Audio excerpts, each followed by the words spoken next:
निर्वाचन आयोग के इस पद के लिए चुनाव प्रक्रिया की शुरुआत की घोषणा कर दी है। ऐसे में संभावनाएं हैं कि चुनाव की तारीखें जल्द घोषित की जाएंगी। इसी बीच बीजेपी इस पद के लिए अपनी विचारधारा के प्रति समर्पित कार्यकर्ता को उम्मीदवार बना सकती है। फिलहाल जिन नामों पर पार्टी में विचार चल रहा है, उनमें कर्नाटक के राज्यपाल थावरचंद गहलोत सबसे प्रबल दावेदार माने जा रहे हैं। अन्य नाम सिक्किम के राज्यपाल ओम माथुर का भी है, तो वहीं इंडिया गठबंधन एक संयुक्त उम्मीदवार उतारने की तैयारी में है। बीजेपी के लोगों को जाना चाहिए और सुनने में आ रहा है कोई फेयरवेल भी नहीं हो रहा है। सर, बीजेपी के लोग नीतीश कुमार फेयरवेल भी नहीं हो रहा। उपराष्ट्रपति जगदीप धनखड़ का जिस तरह से इस्तीफा हुआ, इस पूरे घटनाक्रम को लेकर के प्रदेश के पूर्व मुख्यमंत्री अशोक गहलोत काफी एक तरह से आहत नजर आ रहे हैं। जिस तरह का मामला रहा, अभी तक कभी उपराष्ट्रपति का इस्तीफा नहीं हुआ। बातचीत करते हैं सर, इतिहास में ऐसा कभी नहीं हुआ, क्या लगता है आपको? देखिए, पूरा देश चौंक गया कल। ये चौंकाने वाली घटना ही है। उपराष्ट्रपति का इस्तीफा कभी हुआ नहीं इतिहास के अंदर। अचानक इस्तीफा आ गया। दिन भर हाउस चल रहा था, वही चला रहे थे।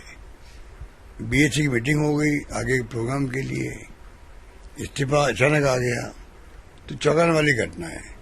राजस्थान वालों को विशेष धक्का लगा है क्योंकि राजस्थान से थे वो, और किसानों की आवाज जो है पार्लियामेंट के अंदर भी और बाहर भी हमें उठाई उन्होंने। अभी हाल ही में उन्होंने कृषि मंत्री जी को बहुत ही उलाना दिया कि भाई आप कर क्या रहे हो, जो वादे किए हमने किसानों के लिए वो निभाओ। अब पता नहीं किन कारणों से उनके दिमाग में क्या चल रहा होगा, वो तो मैं नहीं कह सकता। तो मेरा अंदाज था कि ये दबाव में लोग दोनों जो है स्पीकर और लोकसभा और ये राज्यसभा चेयरमैन, ये मैंने 10 दिन पहले ही कहा था, मुझे लगता है दोनों दबाव में काम कर रहे हैं।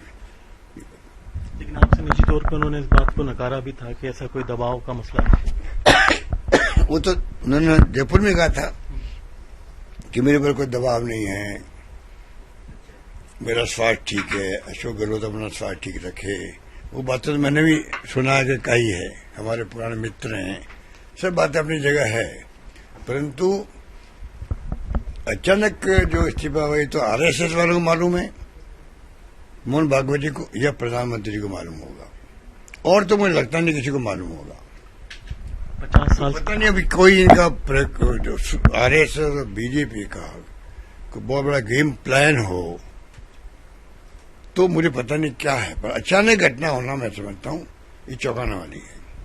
आपने कहा कि प्रधानमंत्री को चाहिए कि वो मनाएं, कोशिश करें कि इस्तीफा वापस लें। ये हमारी पार्टी का स्टैंड जो मैंने बताया। वहीं आपको बता दें कि भले ही एनडीए के पास बहुमत है, फिर भी विपक्ष मानता है कि मुकाबला पूरी तरह एक तरफा नहीं है, उसे चुनाव से पीछे नहीं हटना चाहिए। तो वहीं आयोग ने इस पद के लिए निर्वाचक मंडल, रिटर्निंग ऑफिसर और अन्य जरूरी चीजों को भी अंतिम रूप देना शुरू कर दिया है। आयोग की तैयारियों के बीच बीजेपी की कोशिश होगी कि इस पद का उम्मीदवार किसी अन्य सहयोगी को बनाने की जगह अपने उम्मीदवार का नाम तय कर उसके नाम पर सहयोगी दलों को राजी करें। दरअसल जगदीप धनखड़ ने 21 जुलाई की रात अचानक देश के 14वें उपराष्ट्रपति के पद से इस्तीफा दे दिया था और उपराष्ट्रपति द्रौपदी मुर्मू ने मंगलवार को धनखड़ का इस्तीफा मंजूर भी कर लिया था। 74 साल के धनखड़ का कार्यकाल 10 अगस्त 2027 तक था और अब चुनाव के नतीजे इस पर भी निर्भर करेंगे कि किस पक्ष के पास कितना बहुमत है। बता दें कि लोकसभा में कुल 542 सदस्यों में से एनडीए के पास 293 और इंडिया गठबंधन के पास 234 सदस्य हैं। राज्यसभा में 240 सदस्यों की प्रभावी संख्या में से एनडीए को करीब 130 और इंडिया गठबंधन को 79 सांसदों का समर्थन है। कुल मिलाकर एनडीए के पास 423 और इंडिया गठबंधन के पास 313 सांसदों का समर्थन है। शेष सदस्य किसी भी खेमे से जुड़े नहीं हैं और ऐसे में थावर गहलोत का नाम रेस में आगे चल रहा है। थावरचंद गहलोत अभी कर्नाटक के राज्यपाल हैं। 77 वर्षीय गहलोत राज्यसभा में सदन के नेता रह चुके हैं, साथ ही केंद्रीय मंत्री का पद भी संभाल चुके हैं। बीजेपी में वे सर्वोच्च नीति निर्धारक इकाई पार्लियामेंट्री बोर्ड के सदस्य भी रहे हैं। वहीं जातीय समीकरण यानी कि दलित में भी वह फिट बैठते हैं और इस समीकरण में भी वह फिट बैठने की वजह से उनका नाम रेस में आगे है। वह मध्य प्रदेश से हैं, उनके पास प्रशासनिक अनुभव भी है। तो वहीं दूसरी ओर ओम माथुर को भी मोदी और शाह का करीबी बताया जाता है। ओम माथुर अभी सिक्किम के राज्यपाल हैं। 73 वर्षीय माथुर पार्टी के कद्दावर नेता हैं और राजस्थान से वह आते हैं। वे गुजरात के चुनाव प्रभारी तब रहे हैं जब पीएम मोदी वहां के मुख्यमंत्री थे। वे मोदी के साथ ही केंद्रीय गृह मंत्री अमित शाह के भी करीबी माने जाते हैं। माथुर राष्ट्रीय स्वयंसेवक संघ में भी प्रचारक रह चुके हैं।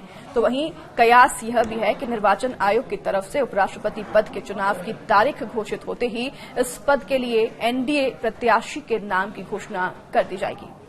और यदि बीजेपी के किसी प्रत्याशी के नाम पर एनडीए में सहमति बनाने में समस्या आई तो मौजूदा उपसभापति हरिवंश भी इस पद के उम्मीदवार बनाए जा सकते हैं। बीजेपी के एक वरिष्ठ नेता का ये कहना है कि प्रत्याशी का चयन ठोक बजाकर ही किया जाएगा, क्योंकि विपक्ष से भी कोई मजबूत प्रत्याशी उतारे जाने की पूरी संभावना है। ऐसे में एनडीए इस पद के लिए प्रत्याशियों के कद, अनुभव व जातीय समीकरण को प्राथमिकता देगी। बता दें कि जगदीप धनखड़ ने 21 जुलाई 2025 को इस्तीफा दिया और उनकी उम्र 74 साल है। धनखड़ ने सोमवार देर रात राष्ट्रपति द्रौपदी मुर्मू को लिखे पत्र में स्वास्थ्य कारणों का हवाला देते हुए अपने पद से इस्तीफा दे दिया। यह पत्र उपराष्ट्रपति के आधिकारिक एक्स अकाउंट पर भी साझा किया गया।